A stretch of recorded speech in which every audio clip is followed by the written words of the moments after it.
السلام عليكم. لا تنسوا الاعجاب بالفيديو والاشتراك في القناة تشجيعا لنا لنستمر بنشر المزيد إن شاء الله.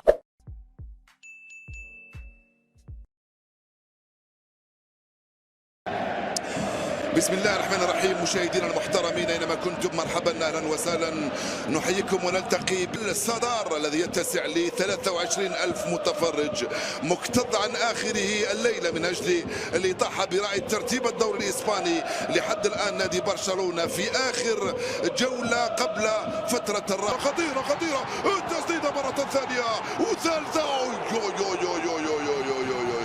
مونكايولا كاد يفعلها ويسجل الجول تسجيلا، وهو الافضل دفاع وافضل خط هجوم ورائد الترتيب. يحاول يمر توريس، ما زال العرضيه والدفاع العرضيه. ممتازه الكره هذه العرضيه في اتجاه فيران توريس. الكره البعيده هنا في الركنيه الراسيه، جول الراسيه وجول الهدف الاول.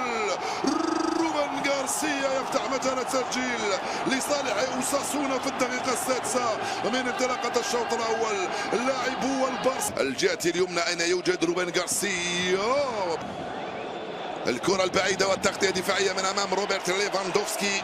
الحكم يقول من هنالك اللاعب خوان كروز ديمبلي الونسو. كرة في الوسط ضاعت مجددا، والحكم يخلي اللعب وبعدين يرجع ويصفر خطأ، بل خلى الأفضلية بل سرعة ديمبلي. ما زال ديمبلي، كرة ممتازة لبيدري.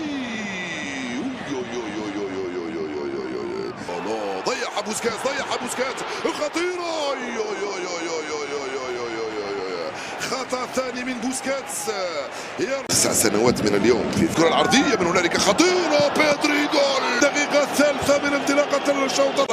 فيران توريس وبيدري. اوساسونا وبرشلونة جلوا في الزاوية اليمنى. يجد صعوبة في إيجاد أحد الركاز لرافينيا. يا ديونغ. قال هدف لرافينيا.